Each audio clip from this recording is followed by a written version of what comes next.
Donc, je m'appelle Christophe Bordet, je suis le directeur des Jardins de Cocagne en Limousin. Je suis directeur depuis 23 ans des Jardins de Cocagne, puisqu'en fait j'étais membre fondateur du jardin.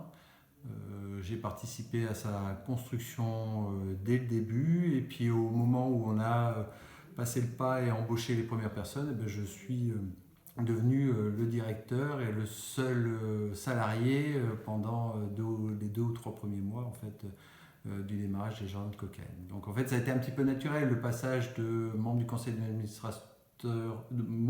d'administration fondateur du jardin. J'ai voulu aller un peu plus loin dans l'expérience et du coup je suis devenu directeur salarié de la structure.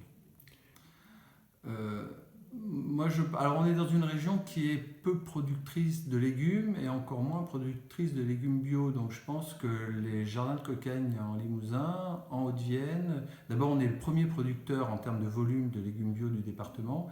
Et je pense que notre rôle, ça doit être un rôle moteur dans le développement du légume bio en Haute-Vienne.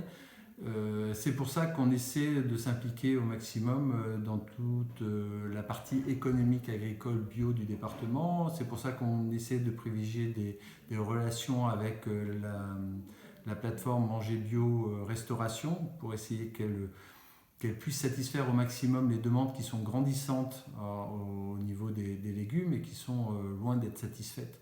Donc voilà, si on a un rôle à jouer à ce niveau-là, c'est d'essayer d'être moteur, d'essayer de produire pour cette plateforme-là, pour amorcer la pompe et faire que d'autres producteurs s'installent, que d'autres producteurs fournissent cette plateforme et qu'on arrive à satisfaire la demande qui, encore une fois, est exponentielle et qui risque de ne pas être satisfaite dans les années qui viennent, quoi. Moi, je suis persuadé, et c'est ma façon de faire, qu'on est une entreprise à part entière.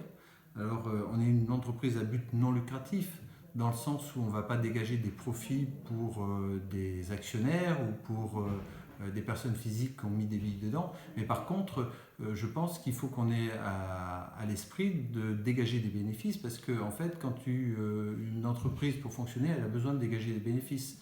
Alors ces bénéfices-là, il faut qu'ils soient réinvestis dans du matériel, dans de l'amélioration des conditions de travail, dans l'entreprise.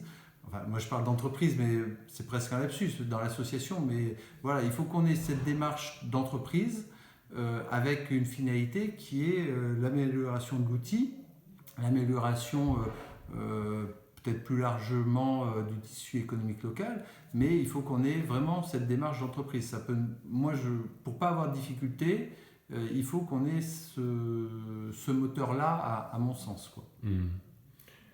Et est-ce que tu penses que le jardin de Cocagne peut être perçu comme un acteur du territoire qui repense le modèle économique dominant ? Alors, je ne sais pas. On peut avoir... on le repense dans le fait qu'on accueille des personnes en insertion, qu'on est sur une dynamique qui inclut des personnes qui sont plutôt exclues de l'emploi.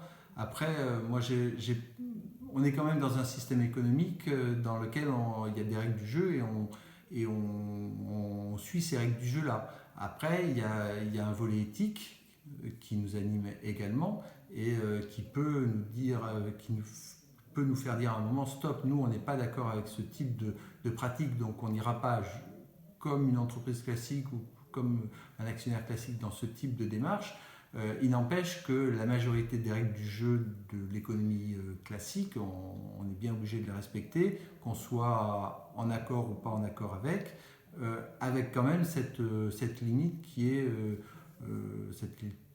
cette limite morale ou éthique qu'on peut se fixer et qui est notamment liée à l'insertion. Oui, parce que tu me disais tout à l'heure que là je reviens un peu sur l'aspect de rentabilité, mais tu me disais tout à l'heure que tu mettais un point d'honneur à acheter des machines françaises, des panneaux photovoltaïques français, quitte à payer plus cher. Tu me parlais de 15% plus cher pour les panneaux photovoltaïques. Oui, mais alors effectivement, moi je vois pas comment on peut... on insère des personnes dans un tissu économique français. Donc si par ailleurs, en achetant des produits qui viennent de l'autre bout du monde, on détruit le système économique dans lequel on veut insérer des gens, je trouve qu'il y a une incohérence folle. Donc il faut à la fois, quand on a comme mission d'insérer des gens dans le milieu économique, faire en sorte que ce milieu économique il se porte bien.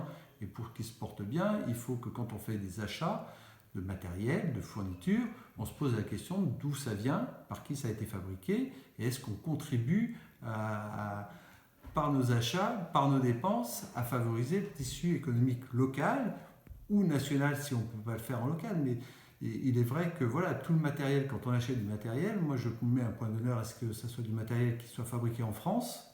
Quand on achète des fournitures, ne serait-ce que des chaussures de sécurité, des sacs papier dans lesquels on conditionne le légume, ils sont produits localement. Voilà, les sacs papier ont fait 30 km, les chaussures de sécurité ont dû faire à peu près 50 km, pas plus, avant d'arriver à leur destinataire final.